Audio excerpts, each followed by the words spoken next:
किन्नर की बेटी रोजाना वो हनुमान मंदिर के पास से गुजरती।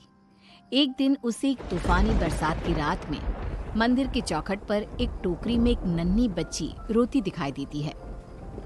हे भगवान, ये बच्ची यहाँ ऐसी इतनी तूफानी रात में कौन छोड़ गया होगा मंदिर में।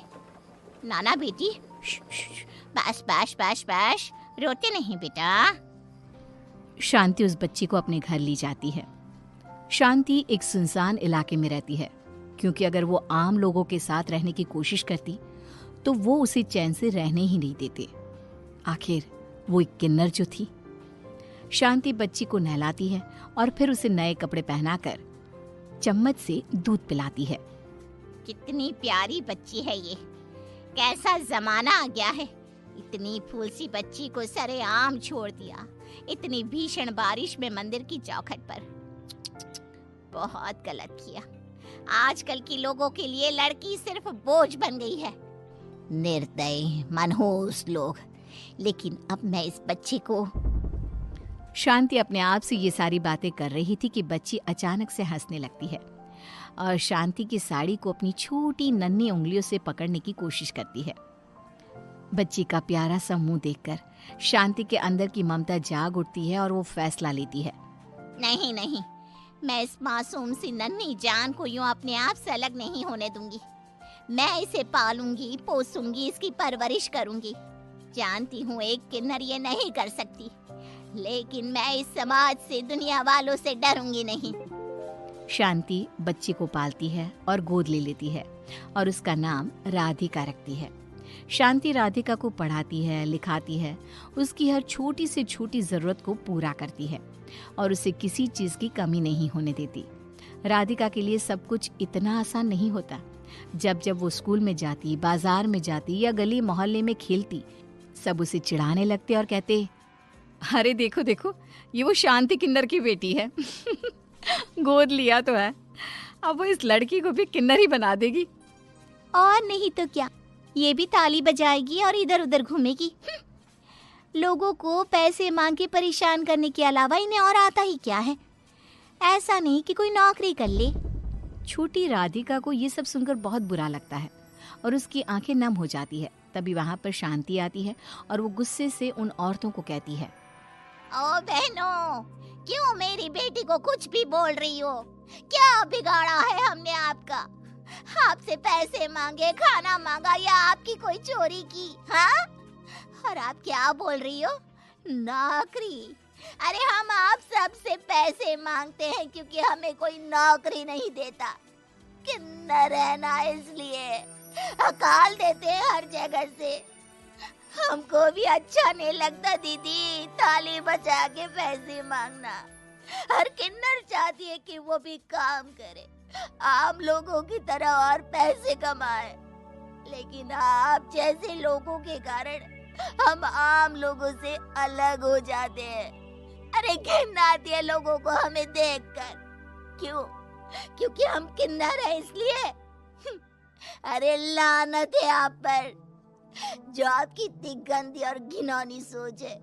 आइंदा से मेरी बेटी को कुछ भी बोला ना तो मुझसे बुरा कोई नहीं होगा। शांति राधिका को वहां से घर ले जाती है और रात में शांति राधिका को अपने हाथों से खाना खिलाती है। राधिका बेटा, आपने अपना होमवर्क पूरा कर लिया ना? हाँ माई, लेकिन एक बात बताओ, हमसे सब लोग इतनी नफरत क्यों करते हैं माई? स्कूल में भी कोई मेरे पास नहीं आता बात करने। सब एक दूसरे की टिफ़िन शेयर करते हैं, लेकिन मेरा टिफ़िन मैं अकेले ही खाती हूँ। वो टिप्सी की मम्मी है ना, उसने बोला कि मुझसे बात करना बंद कर दे। पार्क में भी सब मुझसे दूर भागते हैं। राधिका की बातों को सुनकर शांति स्तब्ध और मौन रह जाती है। समय के साथ राधिका भी बड़ी हो जाती है और शांति बहुत मेहनत कर राधिका को अच्छी कॉलेज से पढ़ाती है और उसे अपने पैरों पर खड़ा करती है और काबिल बनाती है। लेकिन जीवन भर राधिका को एक किन्नर की बेटी होने के कारण बहुत सहना पड़ा। कोई उसके पास भी नहीं रहता और उसे खूब चिढ़ाता। उसे एक जगह पर नौकरी मिल जाती है और वो इसी खुशी में लड्डू लाती है। माई, माई, माई, मुझे नौकरी लग गई माई। ये लो, मुंह मीठा करो। रघुराम की मोतीचूर के लड्डू लाई हूँ मैं। आकर क्या?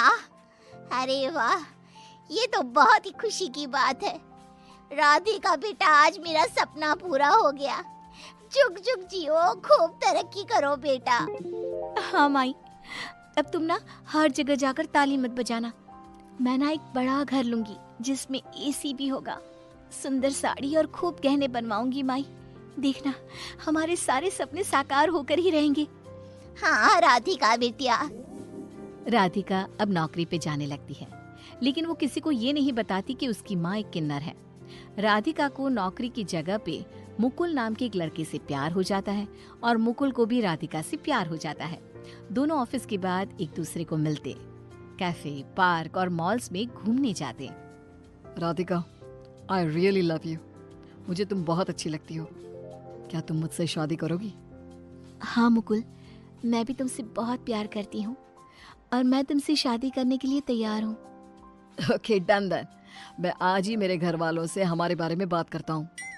मुकुल अपनी माँ राजेश्वरी, पिता गुलाबचंद और दादी शंकरी को ये सारी बात बताता है और वो सभी राधिका की तस्वीर देखकर शादी के लिए राजी हो जाते हैं। मुकुल चुपके से राधिका के घर का पता लगा लेता है और अगली रात आइसक्रीम लेकर छुपकर उसके घर की खिड़की के पास जाता है। राधिका को तो खबर भी नहीं कि मैंने उसके घर का पता ढूंढ लिया है और यह आइसक्रीम उसकी फेवरेट है। इसे और मुझे इस वक्त देखकर वो बहुत खुश हो जाएगी। लेकिन मुकुल खिड़की से सब देख लेता है कि राधिका की माँ शांति कोई और नहीं बल्कि किन्नर है। उसके हाथ से आइसक्रीम नीचे गिर जाती है और वो हैरान और भौंचक्का रह जाता है। ये तो वही किन्नर है जो फतेह चाचा की दुकान पर एक समय पे पैसे मांगने आती थी। इसका मतलब राधिका इनकी गोद ली हुई बेटी है। वो तुरंत घर की घंटी बजाता है। राधिका दरवाजा खोलती है और मुकुल गुस्से से उस पर बरस पड़ता है। इतना बड़ा धोखा! राधिका, तुमने मुझसे ये बात क्यों छुपाई कि तुम्हारी माँ एक किन्नर है? मुकुल, वो मैं तुम्हें ये बात बताने ही वाली थी, लेकिन क्या राधिका? मुझे तुमसे कुछ कहना ही नहीं और ना तुमसे कुछ सुनना है। मुकुल गुस्से में वहां से चला जाता है। शांति खूब रोती है और अपने आप को इस सब के लिए दोषी मानती है। जब राधिका मुकुल के घर उसे समझाने जाती है तब, देख लड़की, हम ऐसी लड़की को अपनी बहू नहीं बनाना चाहते जो एक किन्नर की बेटी हो। तुम्हें चुनना होगा, या तो मुकुल या फिर वो तेरी किन्नर माँ। इन दोनों में से किसी एक को चुन और अपना अंतिम फैसला ले। जिंदगी भर तुम्हें अपनी किन्नर माँ के कारण खूब भला बुरा सुनने मिला होगा। क्या तुम्हें जीने का हक नहीं है? अरे वो एबनॉर्मल है, लेकिन तुम तो नॉर्मल हो ना। फिर तुम क्यों सहोगी ये सब? लड़के वाले राधिका को खूब भड़काते हैं और फिर वो शांति को छोड़ने का फैसला ले लेती है और अपना बोरिया बिस्तरा पैक करके निकल लेती है। जाते समय, राधिका, सच में तूने ये फैसला ले लिया है? एक आखिरी बार अपनी माँ से तो गले लग जा बेटा। नहीं, अब से मैं आपसे सारे नाते तोड़ रही हूँ माई। आप एक किन्नर हो और आपके किन्नर होने की वजह से मैं और दर्द नहीं सह सकती। मुझे फ्री और खुशहाल जिंदगी जीनी है, ना कि ऐसे तिल तिल करके मर मर के जीने वाली जिंदगी। उम्र भर तो आपने मेरे बारे में सोचा नहीं, अब मुझे तो अपने बारे में सोचने दो। राधिका घर छोड़कर चली जाती है और शांति उसके जाने के बाद पूरी तरह टूट जाती है। राधिका मुकुल से शादी कर लेती है और वो उसके साथ अपना नया जीवन शुरू करती है। फिर एक दिन जब वो मुकुल के साथ हनुमान मंदिर जाती है, तभी पंडित जी उसे देखकर पूछते हैं, बेटा राधिका, तेरी माई कहाँ है? देखी नहीं बहुत दिनों से। नहीं पता पंडित जी, और अब उनसे मेरा कोई लेना देना नहीं है। मतलब? राधिका पंडित जी को पूरी बात बताती है और सब कुछ जानने के बाद पंडित जी कहते हैं, राधिका बेटा, ये तूने बहुत गलत किया बेटा। तुझे पता भी है, तेरी असली माँ वो तुझे तूफानी रात में इसी हनुमान मंदिर की चौखट पर छोड़कर चली गई थी। तू उनकी तीसरी बेटी थी इसलिए।